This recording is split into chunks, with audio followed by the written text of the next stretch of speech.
오늘 함께 읽은 이 시편 132편에서는 다윗을 위하여 그의 모든 겸손을 기억하소서라고 고백하면서 오늘 말씀이 시작됩니다. 우리는 이 말씀을 바라보며 우리의 이 삶의 방향성이 어떠해야 하는가 다시 발견합니다. 다윗은 평생 하나님을 위해 살았던 인생입니다. 그 결과 하나님께서는 다윗에게 수많은 축복을 허락하셨습니다. 그런데 신기한 점은요, 다윗이 자랑할 수 있었던 것은 수많은 것들이 있었지만 부귀영화를 자랑했던 것이 아니라 오늘 말씀처럼 겸손을 내어놓고 살았던 것을 발견합니다. 우리의 신앙생활도 마찬가지입니다. 하나님께서는 우리에게 이미 수많은 것을 주셨습니다. 그렇지만 우리도 다윗과 같이 기도 가운데 드려야 할 것은 우리의 힘과 능력과 계획이 아니라 하나님의 그 도우심과 임재를 간절히 구하며 겸손히 나아가야 할 것을 우리가 기억해야 합니다.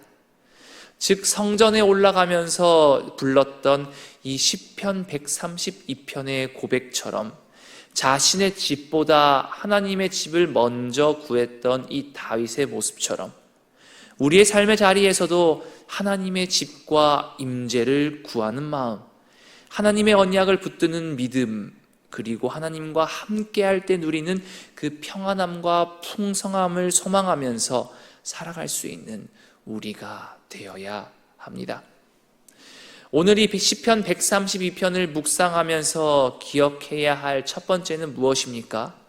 바로 다윗처럼 하나님의 집을 사모하며 하나님의 임재를 간구하는 삶을 살아야 한다는 점입니다. 우리 이 시간 시편 132편 3절에서 5절까지의 말씀을 우리 다시 한 목소리로 받들어 봉독하겠습니다. 3절에서 5절까지의 말씀입니다. 내가 내 장막집에 들어가지 아니하며 내 침상에 오르지 아니하고 내 눈으로 잠들게 하지 아니하며 내 눈꺼풀로 졸게 하지 아니하기를 여호와의 처소 곧 야곱의 전능자의 성막을 발견하기까지 하리라 하였나이다. 아멘. 이 말씀을 통해 우리는 무엇을 발견합니까? 다윗은 자신의 집, 자신의 편안한 침상, 자신의 잠보다도 이 여호와의 처소를 더욱 중요하게 생각했다는 사실입니다. 즉 내 안위보다 하나님을, 내 일상의 평안함보다 하나님의 성전을 더욱더 중요하게 생각했던 그 다윗의 모습이 이 3절에서 5절까지의 말씀을 통해 발견합니다. 얼마나 간절한 신앙의 모습입니까? 이와 반대로 현대 사회를 살아가는 우리의 인생에서는 너무나 바쁘고 끊임없이 찾아오는 일 가운데 이 다윗처럼 살아가기가 쉽지 않음을 발견합니다.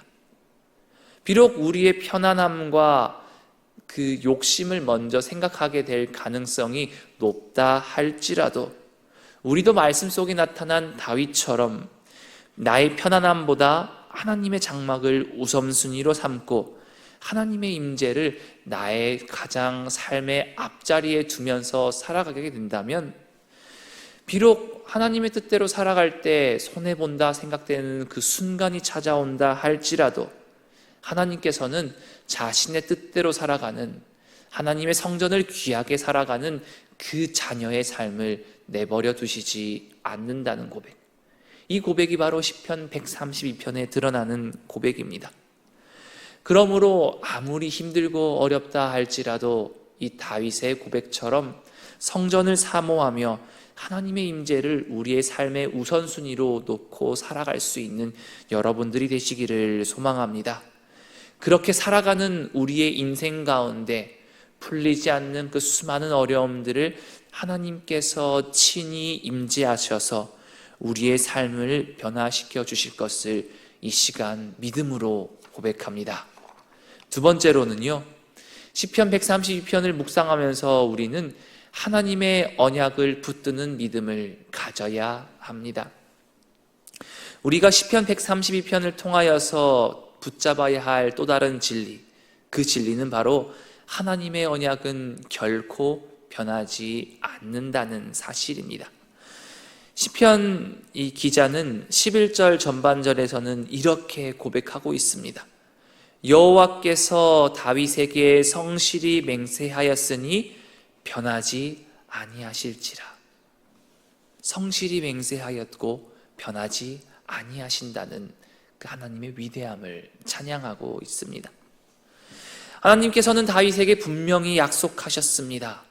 그리고 그 약속을 성실히 맹세하셨습니다.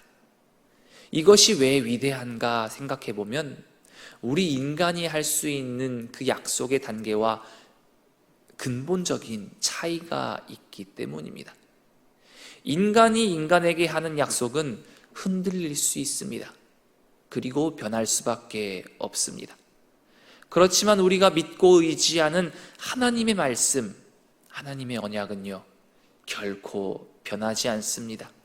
흔들리지 않습니다. 언제든지 바뀔 수 있는 인간의 약속과 달리 하나님의 약속은 절대로 흔들리지 아니하고 항상 이루어진다는 믿음, 우리도 이 시편의 고백과 같이 함께 믿으며 나아가야 한다라는 겁니다. 물론 우리의 삶이 흔들릴 수 있습니다. 예기치 못한 어려움과 미래에 대한 두려움과 기도의 응답이 더딜 때에 사실 우리의 마음은 언제든지 흔들리고 불안해집니다. 그럴 때마다 우리는 말씀을 바라보며 말씀을 붙잡고 약속해 주시는 하나님의 얼굴을 바라보아야 합니다. 그리고 오늘 말씀을 기억하며 이렇게 살아가야 합니다. 하나님은 신실하십니다. 하나님께서는 약속을 반드시 지키시는 분이시기에 내 인생의 어려움 가운데서도 나를 붙들어 주실 것입니다. 이렇게 고백할 수 있는 우리 모두의 삶이 되시길 이 시간 간절히 소망합니다. 오늘 말씀을 묵상하며 기억해야 할 마지막 사실은 하나님께서 우리와 함께 하실 때 평안과 번영을 누릴 수 있다는 사실을 기억해야 합니다. 오늘 함께 묵상한 이 시편 132편의 말씀은 하나님께서 예루살렘을 택하신 이유와 그 땅에 주시는 특별한 복음을 선포하는 찬양입니다. 하나님께서는 시온을 내가 영원히 쉴 곳이다 라고 고백합니다. 하나님께서 거하시는 곳이기 때문에 그 시온이라는 곳은 인간이 가기에 부담스러운 곳일까요? 아닙니다. 그렇다면 이 시온이라는 장소는 어떤 장소일까요? 함께 우리 15절의 말씀을 다시 한 번 더 받들어 봉독하겠습니다. 15절입니다. 내가 이 성의 식료품에 풍족히 복을 주고 떡으로 그 빈민을 만족하게 하리로다. 아멘. 하나님께서 임재하시는 이곳은 거룩하기에 부담감이 넘치는 곳이 아니라 빈민에게도 만족하게 할 수 있는 그 풍성함이 허락되는 장소입니다. 즉 하나님이 주시는 그 충만함을 누릴 수 있는 곳이 하나님이 임재하시는 그 장소라는 겁니다. 그러므로 오늘 우리도 하나님을 우리 삶 가운데 모시고 하나님의 임재를 사모하며 그분의 약속을 믿는 삶을 살아갈 때에 우리가 오늘 살아가는 가정과 일터와 교회 그리고 삶의 모든 자리 가운데 이 15절 말씀처럼 풍족히 복을 주시고 떡으로 그 빈민까지도 만족하게 할 수 있는 그 풍요로움을 누리게 하여 주신다는 사실을 기억하며 오늘 하루를 살아갈 수 있기를 간절히 소망합니다. 이제 말씀을 정리합니다. 사실 하나님께서는 오늘 말씀을 통해 삶의 중심을 하나님께 두고 살아갈 때에 많은 것들을 품어주신다, 많은 풍성함을 허락하여 주신다라고 선포하셨지만 사실 현실을 살아가는 우리가 이 다윗의 모습처럼 살아가기가 부담스럽게 느껴질 때도 줄곧 찾아옵니다.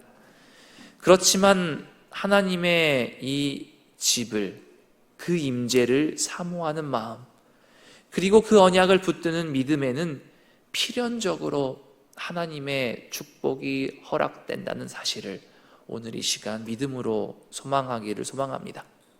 납득되지 않는 상황 가운데서도 나의 모든 것들을 해결해 주실 그 풍성함의 하나님, 소망의 하나님께서 오늘 하루를 살아가는 우리 반포의 모든 성도들에게 주의 은혜를 풍족히 부어주시기를 이 시간 간절히 소망합니다.